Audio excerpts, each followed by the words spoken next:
السلام علیکم ورحمۃ اللہ وبرکاتہ۔ اللہم صلی علی سیدنا مولانا محمد وعلی آل سیدنا و مولانا محمد وبارک وسلم صلی علیہ۔ بہت ہی محترم ہمارے احباب جو یہ ویڈیو دیکھ رہے ہیں، اسی وساطت سے ایک آج کا جو یہ عنوان ہے، اس ٹاپک پہ جو بات میں کرنا چاہ رہا ہوں، بہت سارے لوگوں نے یہ سوال کیا ہے کہ ہمارے گلے میں خراش ہو جاتی ہے، ہم تھوڑا سا پڑھتے ہیں تو گلا جو ہے وہ خراشیدہ ہو جاتا ہے، یا گلے میں خراش آ جاتی ہے اور ہمارا گلا خراب ہو جاتا ہے۔ اس کے بارے میں پہلی بات یہ ہے کہ آپ ایک چیز اپنے ذہن میں رکھیں، وہ یہ ہے کہ اللہ پاک نے ہر شخص کو ایک مزاج عطا کیا ہے، اور گلے کا بھی ہر شخص کا ایک اپنا مزاج ہوتا ہے، اس مزاج کے مطابق اس کا گلا ہوتا ہے۔ اب بعض لوگ آپ نے دیکھے ہوں گے کہ بہت ٹھنڈی ٹھنڈی چیزیں کھاتے ہیں اور ٹھنڈی بوتلیں پیتے ہیں، برف کھاتے ہیں، اور اس کے بعد وہ گھنٹوں گھنٹوں پڑھتے ہیں اور بڑے سر میں پڑھتے ہیں۔ بعض لوگ آپ نے دیکھا ہوگا کہ ذرا سی بھی ٹھنڈ لگ جائے، ٹھنڈی ہوا لگ جائے، اور ان کا گلا جو ہے وہ متاثر ہو جاتا ہے اور آواز بیٹھ جائے گی، گلے میں خراش آ جائے گی، اور اس طرح سے جو ہے وہ خراب ہو جائے گی آواز۔ تو اب ہر بندے کا جو ہے وہ یہاں پہ اپنا مزاج ہے۔ کچھ لوگوں کو سرد چیزیں کھانے سے وہ افاقہ ہوتا ہے، کچھ لوگوں کو گرم چیزیں کھانے سے افاقہ ہوتا ہے۔ تو گلے کی جو خراش کی مین وجہ یہ ہوتی ہے، پہلی بات یہ ہے کہ ریاض کی کمی۔ یہاں بھی جیسے پہلے ایک ویڈیو میں آپ نے سنا ہوگا ریاض اور مشق کے حوالے سے، تو ریاض کی کمی ہے، اور گلے کی جو ہے وہ کیپیسٹی یا وہ لیول اس طرح سے جو ہے وہ رواں نہیں ہوتا، چونکہ اس میں مشق کی کمی ہوتی ہے۔ تو اس لیے تھوڑا سا آپ پڑھتے ہیں تو گلا جو ہے وہ بیٹھ جاتا ہے۔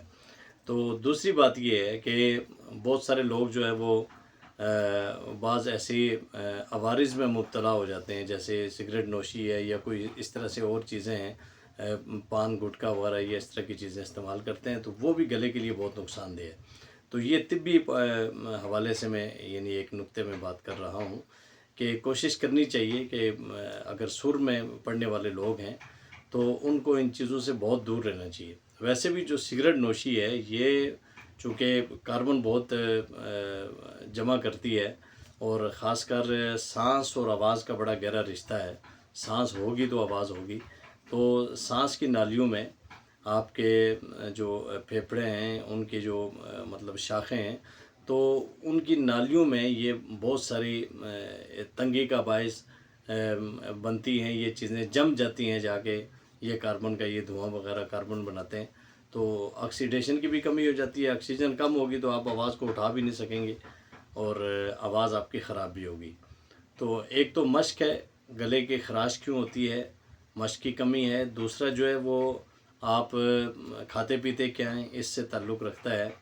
اور تیسری بات یہ ہے کہ آپ کا جو ہے وہ کوئی مقامی مسئلہ نہ ہو گلے کا، چونکہ گلے میں اکثر یہ ہوتا ہے کہ ٹانسز کی وجہ سے بھی گلا خراب ہو جاتا ہے۔ چونکہ میرا طب سے بھی میرا ایک گہرا تعلق ہے، تو ہم نے اکثر لوگ دیکھے ہیں کہ ٹانسلائٹس جو ہے وہ ورم میں جو بادامی گلٹیاں ہوتی ہیں ان کا ورم ہو جاتا ہے، تو اس کی وجہ سے بھی گلے میں بہت بڑا فرق پڑتا ہے۔ یا ایک اور چیز ہے، تھائرائیڈ ہے، اس کی وجہ سے بھی فرق پڑتا ہے۔ یہ ایک میں مقامی یعنی اس کی خرابیوں کی بات کر رہا ہوں، یہ الگ ایک میڈیکل کی فیلڈ ہے، وہ اس کے متعلق ہے۔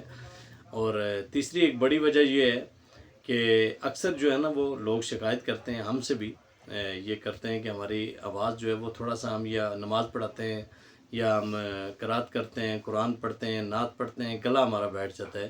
تو اس کی ایک مین وجہ معدے اور جگر کے عوارض بھی ہوتے ہیں۔ سب سے بڑی بات معدے میں بہت زیادہ تیزابیت ہونا، اور بہت زیادہ گیسز کا جمع ہونا، پھارا وغیرہ، نفخ شکم ہونا، ان چیزوں سے آواز پہ بہت بڑا اثر پڑتا ہے۔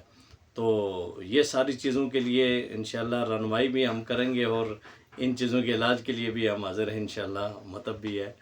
تو انشاءاللہ آپ مزید محنت کریں، مشق کریں، اور اپنی صحت کا خیال رکھیں۔